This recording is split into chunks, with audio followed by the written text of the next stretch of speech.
Hello friends, welcome back. आप सभी का बहुत बहुत स्वागत है अभी के इस वीडियो में हम लोग बात कर रहे हैं नियोजित शिक्षकों की और नियोजित शिक्षकों को मिलने वाली राज्यकर्मी के दर्जा को लेकर के यहाँ पे जो खबर निकल करके आ रही है वो सारा कुछ हम लोग इस वीडियो में बात करने वाले हैं।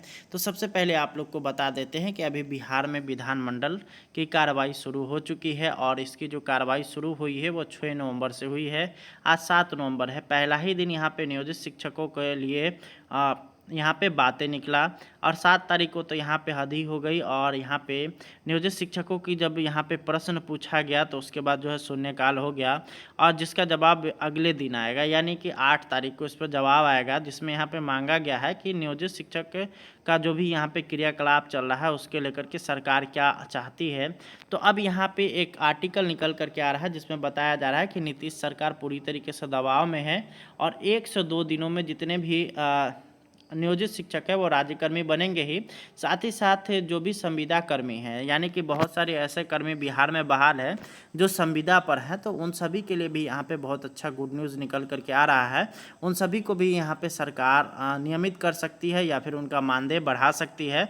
इसको लेकर के यहाँ पे बातें चल रही हैं। वही बात अगर नियोजित शिक्षकों का करिएगा तो नियोजित शिक्षकों के लिए तो यहाँ पे पहले ही घोषणा हो चुकी है कि नियोजित शिक्षकों को राज्यकर्मी बनाना है भाई, क्योंकि यहाँ पे आप लोगों ने विशिष्ट शिक्षक नियमावली पढ़ा होगा तो उसमें आप लोग के लिए धारा 309 या फिर यूँ कहें कि अनुच्छेद 309 का जो है यहाँ पे उसका यूज किया गया था और उससे यहाँ पे स्पष्ट होता है कि आप सभी राज्यकर्मी बनेंगे।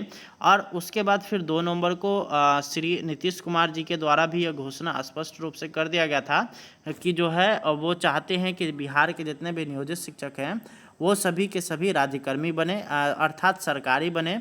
और इसको लेकर के उन्होंने एक मामूली परीक्षा का जो है यहाँ पे आयोजन की बातें की थी। तो इन सभी चीज़ को ध्यान में रखते हुए नियोजित शिक्षकों के लिए 102 दिन काफ़ी महत्वपूर्ण है और 102 दिन के बाद जो है यहाँ पे जैसे ही विधानमंडल समाप्त होगा उसके बाद यहाँ यानी कि 10 नवंबर तक जो आपका विधानमंडल है वो प्रक्रिया चलेगा। उसके बाद फिर नियोजित शिक्षकों की बात आएगी और आप सभी का जो लटका हुआ नियमावली है वो आपका आ सकता है। तो चलिए अब हम लोग इससे संबंधित जो आर्टिकल आया है उसको हम लोग पढ़ते हैं और समझते हैं।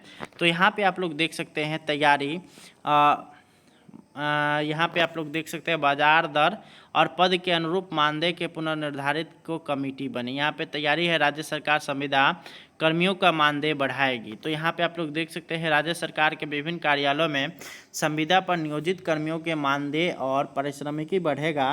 राज्य सरकार ने संविदा पर नियोजित कर्मियों के मानदेय पारिश्रमिकी के निर्धारण और पुनरीक्षण का निर्णय लिया है। इसके लिए विकास आयुक्त की अध्यक्षता में कमेटी गठित की गई है। कमेटी के सदस्य सचिव सभी संबंधित विभागों के प्रधान सचिव या सचिव होंगे। सामान्य प्रशासन विभाग एवं वित्त विभाग के प्रधान सचिव या सचिव भी इसके सदस्य बनाए गए हैं। राज्य सरकार ने अपने सभी विभागों से कहा है कि मानदेय का निर्धारण आज की तारीख में उचित नहीं लग रहा है तो विकास आयुक्त की अध्यक्षता वाली समिति के समक्ष इसे रखें। सोमवार को इस संबंध में सामान्य प्रशासन विभाग के प्रधान सचिव डॉक्टर बी राजेंद्रन ने सभी विभागों के सचिव, पुलिस महानिदेशक, प्रमंडलीय आयुक्त और जिला पदाधिकारियों को पत्र लिखा। पत्र में नियोजित तथा संविदा कर्मियों के मानदेय या पारिश्रमिकी पुनरीक्षण के विकास आयुक्त की अध्यक्षता में कमेटी गठित किए जाने की सूचना दी गई है। बाजार दर समकक्ष पद के वेतन तथा अन्य भत्तों को जोड़कर बनेगा आधार।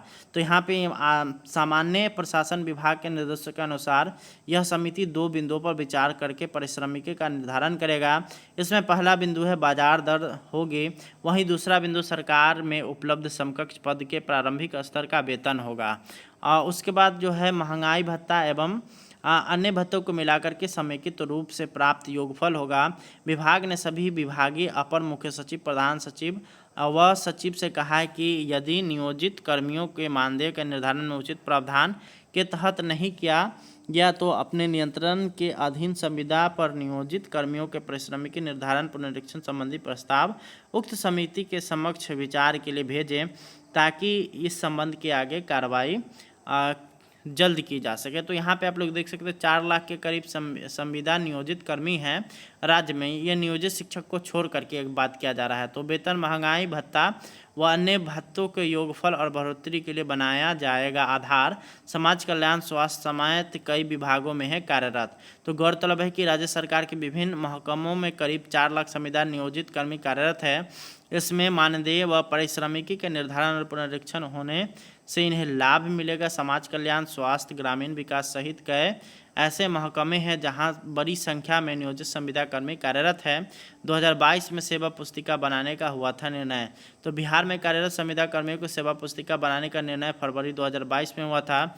इससे विभागों से लेकर के जिलों तक में कार्यरत संविदा कर्मियों को शामिल किया गया था। सामान्य प्रशासन विभाग ने इसका प्रारूप जारी किया था। सभी विभागों को इसे भेजा गया था। सेवा पुस्तिका में संविदा कर्मियों के तमाम जानकारी शामिल करने का निर्णय हुआ था। इसमें नाम पते के साथ नियोजन की तारीख से लेकर के अवकाश तक की जानकारी दर्ज की गई थी। सभी स्तर के नियोजित कर्मियों को सेवा पुस्तिका को संधारित करने का निर्णय हुआ था। यह 5 वर्ष तक अपडेट की जाएगी। तो यहाँ पे कुल मिलाकर के सभी संविदा कर्मियों के लिए काफ़ी महत्वपूर्ण खबर है, क्योंकि यहाँ पे बिहार में लगभग जो 4 लाख के करीब संविदा कर्मी मौजूद हैं, उन सभी के लिए यह काफ़ी अच्छा सुकून भरा खबर है।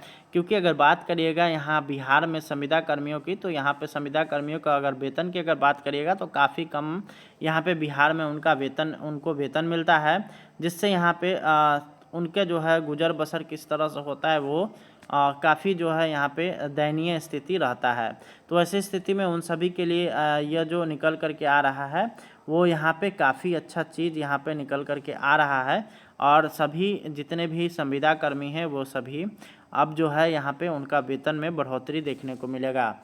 वहीं अगर बात कर लेते हैं नियोजित शिक्षकों की, तो नियोजित शिक्षकों के लिए सरकार ने पहले ही घोषणा कर दी है कि 2 नवंबर के दिन माननीय मुख्यमंत्री जी ने स्वयं कहा था कि आने वाले समय में नियोजित शिक्षकों से एक मामूली परीक्षा ली जाएगी और उसके आधार पर यहाँ पे एक कमेटी बनाई जाएगी। उसके आधार पर जो है यहाँ पे नियोजित शिक्षकों को उसमें जो भी पास करेंगे उन सभी को सरकारी किया जाएगा।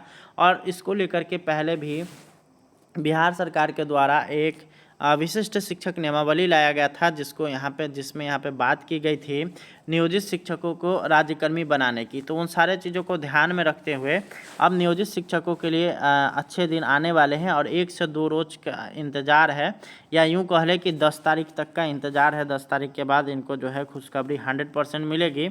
और ये जो खुशखबरी होगी और वो उनके न केवल पद को बढ़ाएगा बल्कि उनके वेतन में भी वहाँ पे बढ़ोतरी देखने को मिलेगी। उम्मीद करते हैं कि वीडियो पसंद आया होगा। आप लोग से मिलेंगे नेक्स्ट वीडियो में। धन्यवाद। इसी तरह से चैनल पे बने हुए रहें। इस वीडियो को ज़्यादा से ज़्यादा शेयर करें।